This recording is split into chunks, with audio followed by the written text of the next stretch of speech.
Today is Thursday, April 15th, and I am Lisa from Prims on Greenway. And I'm here for my fifth Flosstube episode. And I have some notes in front of me because I have lots of people I wanted to bring up. I'll try to be brief. First thing, again, I continue to meet stitchers from the state of New York, which is awesome.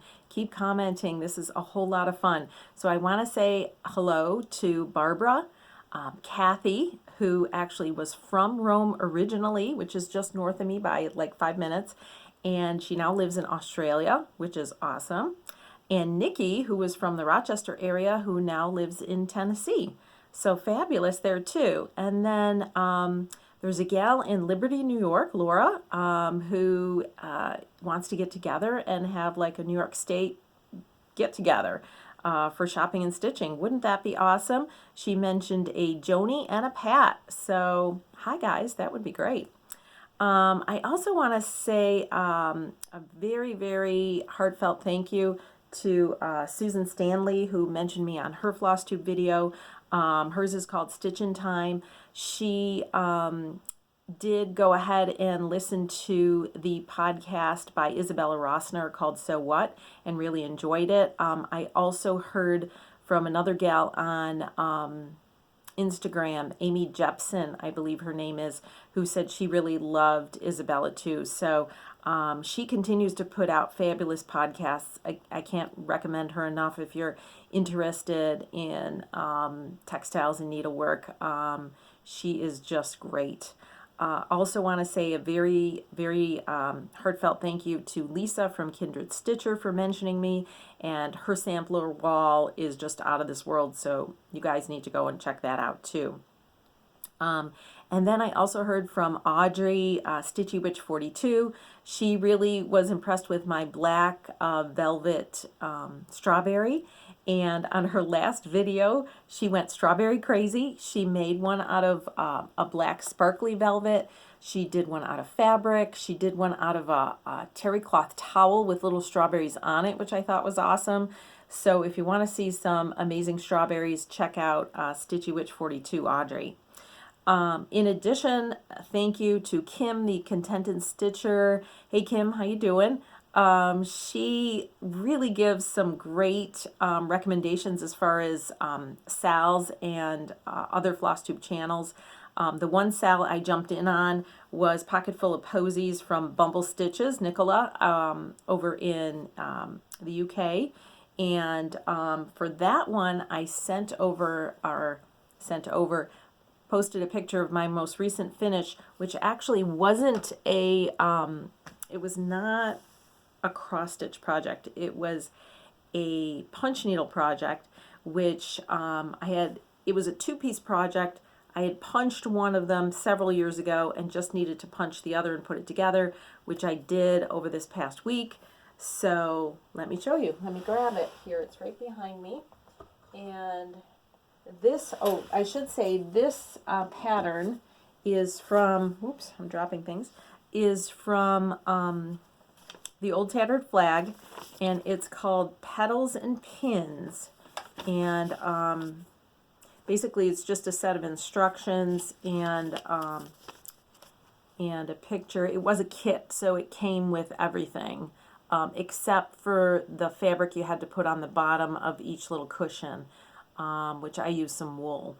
But again, this was Petals and Pins by Old Tattered Flag.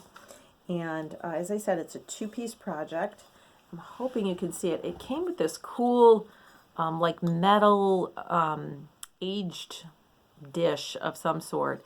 And you make the punch needle and you put it in the dish itself. Very beautiful prim colors. Love this red and green and the blue along the edge.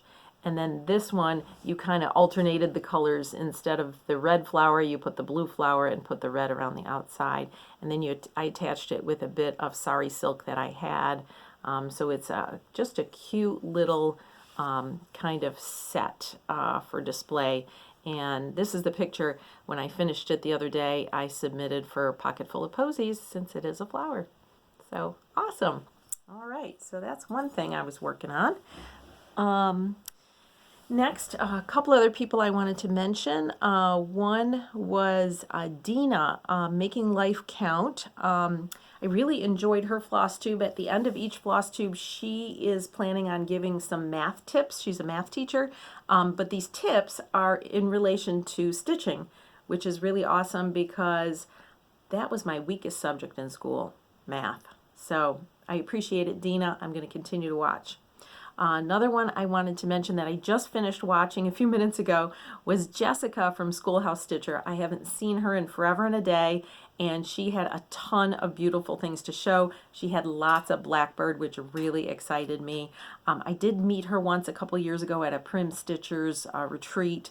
She's fabulous, so jump on over there and give her a watch too. Lori from Mischievous Stitches, I know everybody knows her. She comes on every week, and I enjoy her every single time. I would love to meet her someday. She just seems like a very easygoing, down-to-earth gal. I love everything she stitches. I love her attitude towards life. Fabulous. You're my kind of people, Lori. Love it. All right. I think that's my list of people I wanted to mention. So I'm going to move on to more projects that I have. You can see my desk is filled with stuff over here. So the one cross-stitch project that I've been working on, and I was inspired by, and I cannot think of her name. Is this terrible? Does this happen to you? Is this a menopause thing where you can't think of people's names? You can picture them in your head. It's driving me crazy. I know everybody's going to know this gal. She does all sorts of prim stitching. Her home is primly decorated, which she has shown multiple times. And anyways, on her last floss tube, she mentioned giving her ideas for Adam and Eve samplers. And I had remembered this sampler from one of the old sampler and antique needlework books. And I'll show you which one I'm talking about. It's this one here, and it's from fall of 2002, which that's an awesome sampler on the front. That's, however, not the Adam and Eve that I was thinking of, that I have wanted to stitch for years. It's a tiny little sampler, as samplers go, and I don't know why I've never done it, but I finally was inspired to get it out and give it a try. It does have specialty stitches, but the directions are fabulous, and it's called Heavenly Paradise by Ruth Ann Russell. And here is the picture of Heavenly Paradise. There we go. Awesome. I can bring it a little bit closer. There it is. And those little apples are actually road stitches, which I have never done before, but boy, were they fun, and they're really three-dimensional, which really makes the piece just jump right out. I did post a little picture on my Instagram of the apples so you could see them. I'm going to see, maybe I'll take my light off here and see if you can see it. There's a bunch of other stitches on here too. Let me just give you, there's Smyrna crosses, there's a rounded eyelet stitch, a double Leviathan stitch, rice stitch, and the road stitch. Those are the ones. I haven't quite completed this yet. This is only, size-wise, guys, this is only 93 by 105. So it's generally a small sampler. I think it's fabulous. You can get it done fairly quickly. I probably would have had it done already, except, you know, I got sidetracked with other projects. But I'm really enjoying it, and I can't wait to have it framed and get it up on the wall. But here we go. Yeah, I don't know if you can see the dimensions of those apples. But if you go to my Instagram, which is also Prims on Greenway, you'll be able to see it much better. I don't quite have the leaves on Adam and Eve there. Those two little animals, this is an owl. This is going to be a squirrel, but it's not quite done yet. Those are over ones, and there is going to be writing over one. And actually, I can read that to you while you're looking at that, if I can hold it well. And the writing says, "A heavenly paradise is that place wherein all pleasant fruits do grow," which I think is a great little saying. And so there we are on that. So I've been enjoying that. I've been enjoying that, and hoping I can get a finish on that over the next week or two. Okay, last time, the other thing that I had mentioned is that I was going on a Zoom, excuse me, excuse me, I was going on a Zoom with Anna from Quilt Roadies, Stitch Roadies, and it was a lot of fun. There was 30, I think 35 other stitchers there. Everybody was working on wool projects. The one I decided to work on, I don't remember if I showed you guys this last time, but it was from Wool Applique Folk Art by Rebekah Smith. I've shown that before. And I think I might have shown you guys the one I was going to work on. I should have had the page marked, shouldn't I have? Oh goodness, of course I can't find it when you want it. Yeah, that often happens too, doesn't it? When you're looking for something and you just can't put your finger on it. Oh goodness. Sorry guys.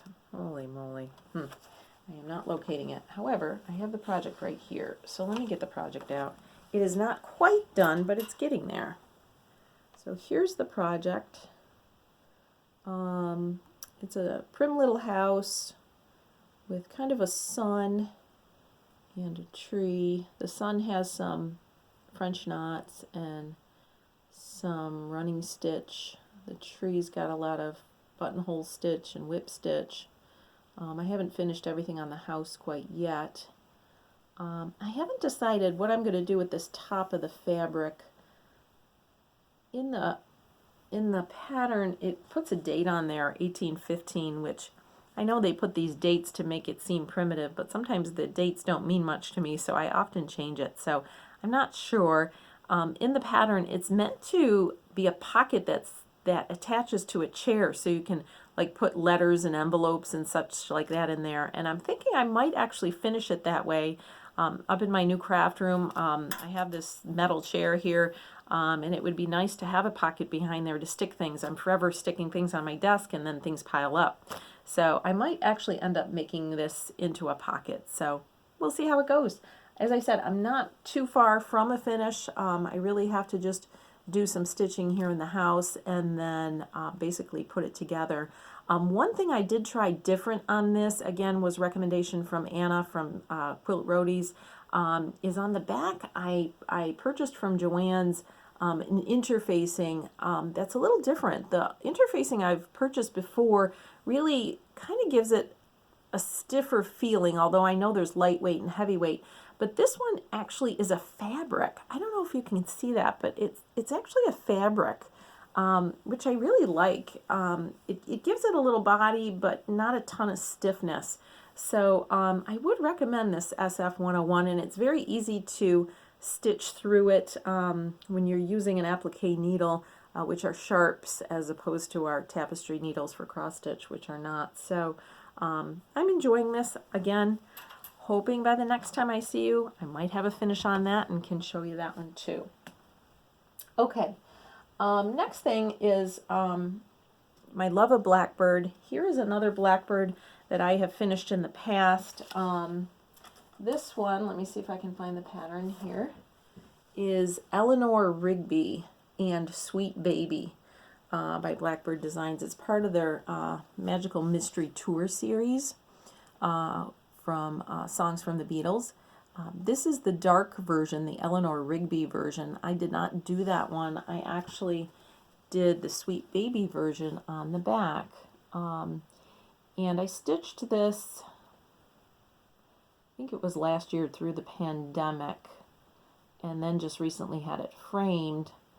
And as I was stitching it, I was deciding what baby name I'm going to put on there. Of course, my children are no longer babies, but I decided to put my daughter's name on there and put her date of birth on there. So here it is. My daughter's name is Marguerite, and she was born in 2004, and we adopted her in 2004. So there we are, sweet baby Marguerite. And I love the colors on this. I tell you, Blackbird just hits it right on the nail, don't they? So this is, I think, the third framed Blackbird I've showed you, and you probably haven't taken notice, but what I've decided to do with my Blackbirds that I'm framing is I'm doing them all in black frames. Now this one's very black, although I know you can't see it on there. It does have a touch of red. Oh, maybe you can pick it up there on the corner. This frame does have a little touch of red to it. My other pieces that I've shown you too was also, they were also in black, not a jet black. I think they were more on the black gray side, but I'm keeping all my Blackbirds with black frames, and one of these days I'm going to have a Blackbird wall. So far I have 3 framed. I have one out to be framed, which that should be soon, and then I still have A Joyous Day, which I have not framed. So that'll bring me up to 5 when I get all those done.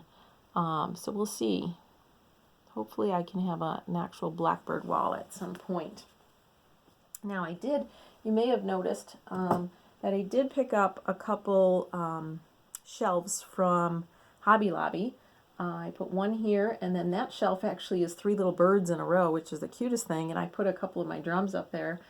I said to my daughter, I'm not sure I quite like it. I don't know yet. I might change it around, and that's okay. My family doesn't seem to like change very much, but I do, and it'd be okay by me if next week I have it totally different. So we'll see. We'll see how it goes, see how I feel. But anyways, I did get a few shelves and hung them there above my desk and put my other 2 Blackbirds up there. As you can kind of see, their frames are on the dark side too. Okay, so next thing I wanted to show you, this was another type of a finish that I kind of made up. I know a lot of people are finishing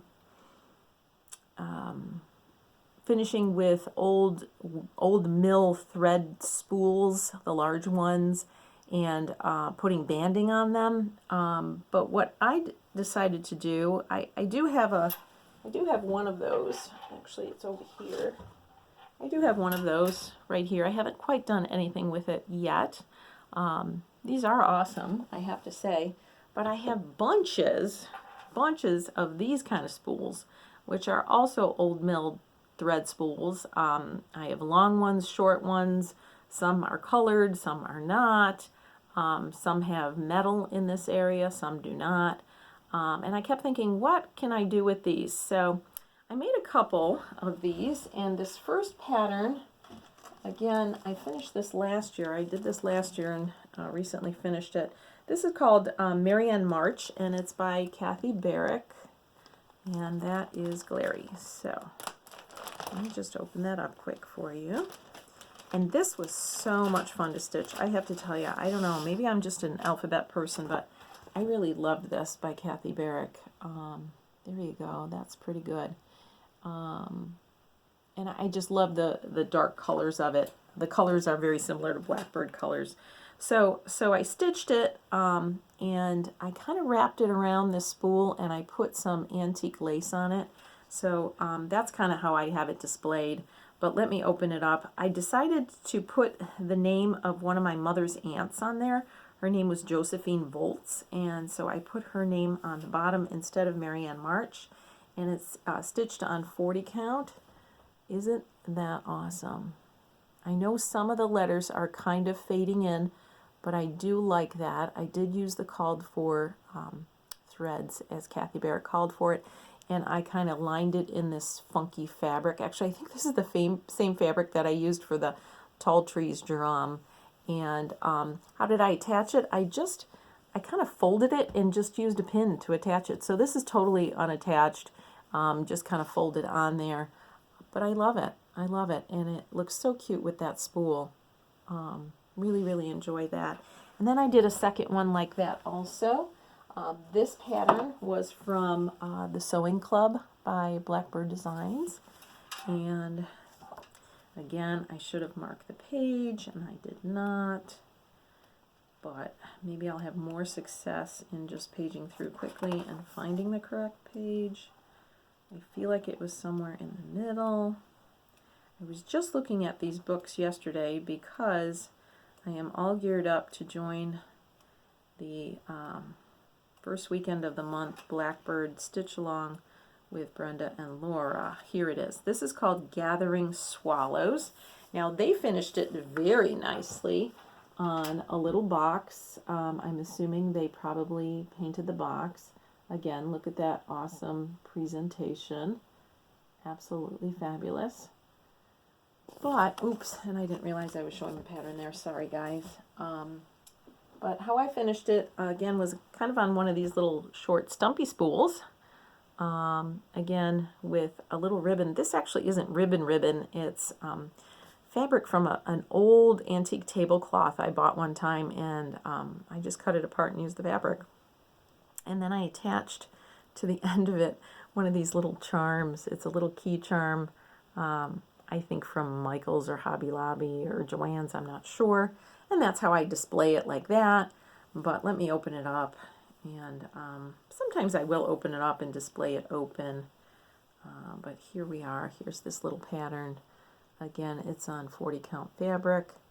It is absolutely adorable. And this is a piece from that old faded tablecloth. And I attached it the same way. I just folded it and pinned it. Love this fabric. It's so soft and threadbare.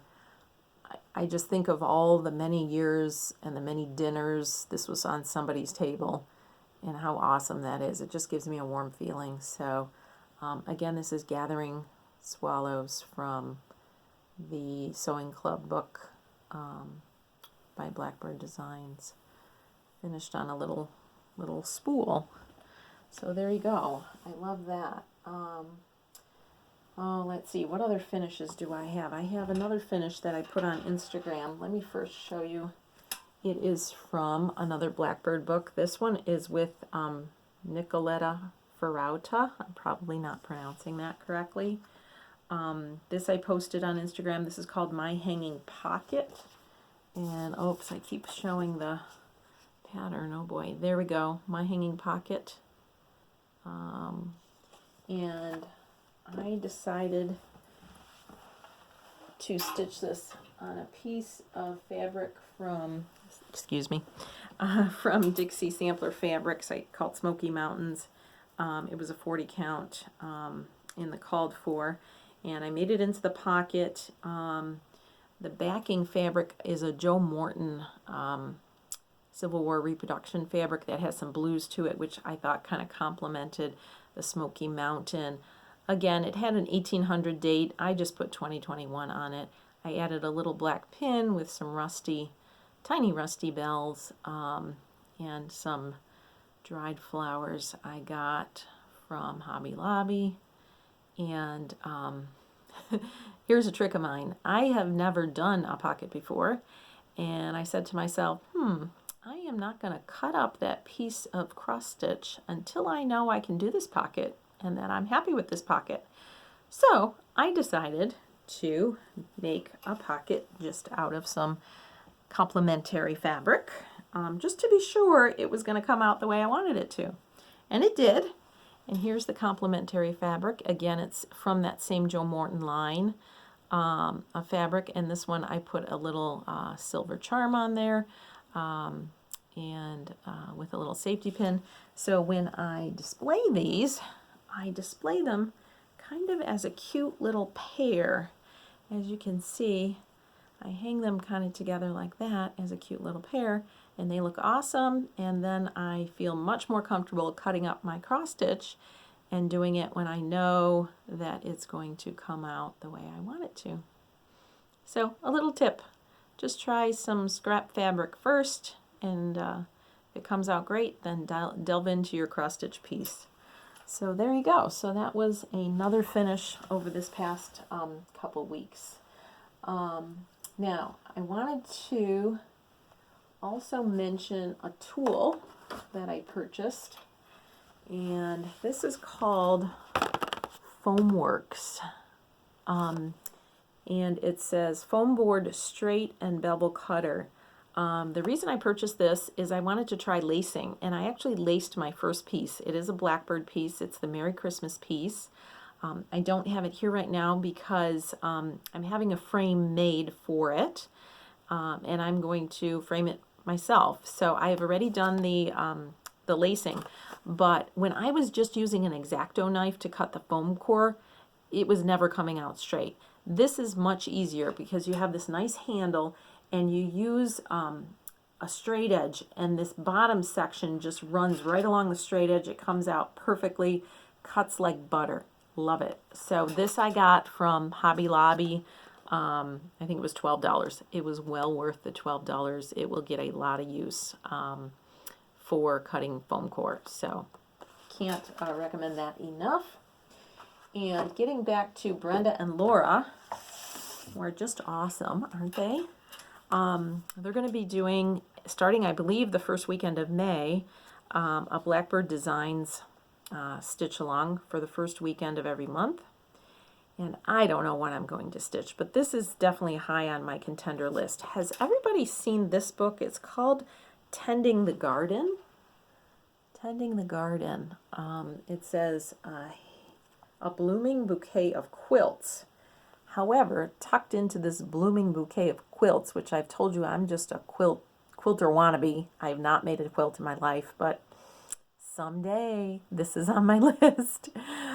But tucked away in this really cool quilt book is a really cool Blackbird design called My Grandmother's Garden. And it was designed by Alma Allen and stitched by Pat Ryan. Awesome.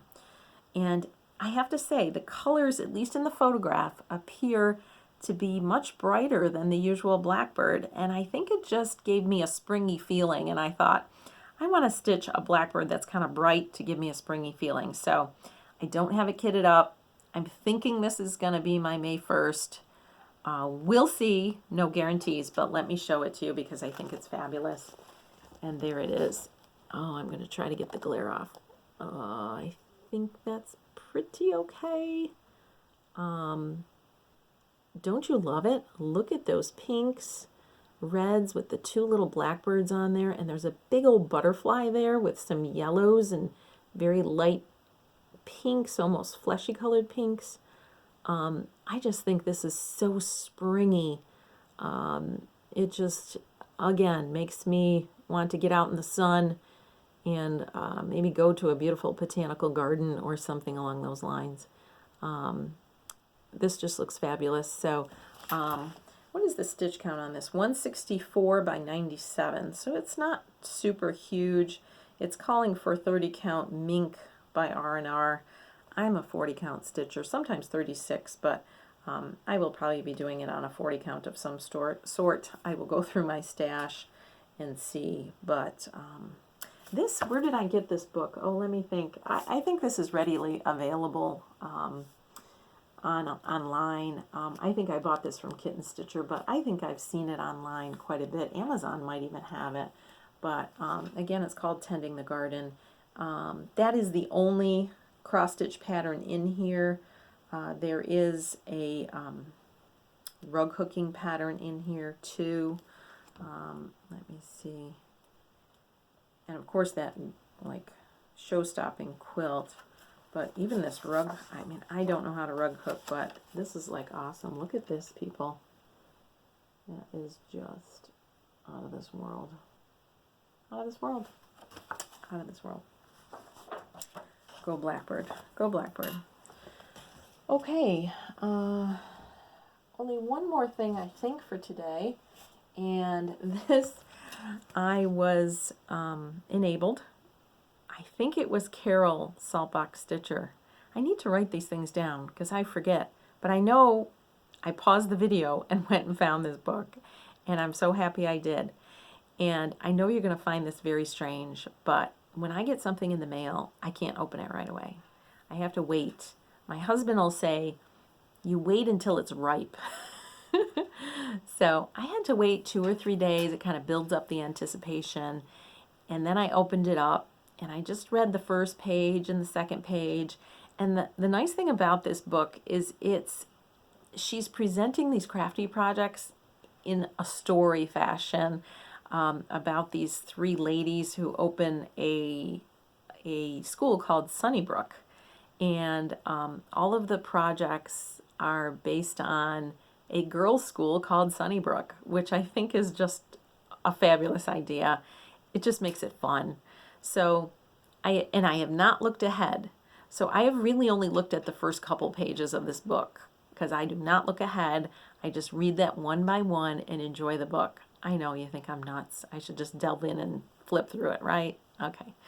Anyways, as I said, I'm pretty sure this was Carol Saltbox who introduced this, but I gotta show you this page. I mean, look at this. I think it's a dining room, living room, I don't know, in an old house, but is that like beautiful or what? There's this beautiful glass kind of, I don't know what they call them. A lot of people put candles in them. She's got some candles there, but she also has a plant. I know we used to call them terrariums. I'm not sure if that is what that's called. And then that wonderful fireplace behind, that beautiful candelabra hanging from the ceiling. I mean, this is just right up my alley. So if it was you, Carol, thank you. I love it. And I will be doing some of the projects in here, but I got to slowly get through the book first. Again, this is called A Day at Sunnybrook, and this is by Maggie Bonanami. Fabulous, fabulous designer of Wool Applique. Yes, there will be some projects coming your way from this book. So I think that's the end of my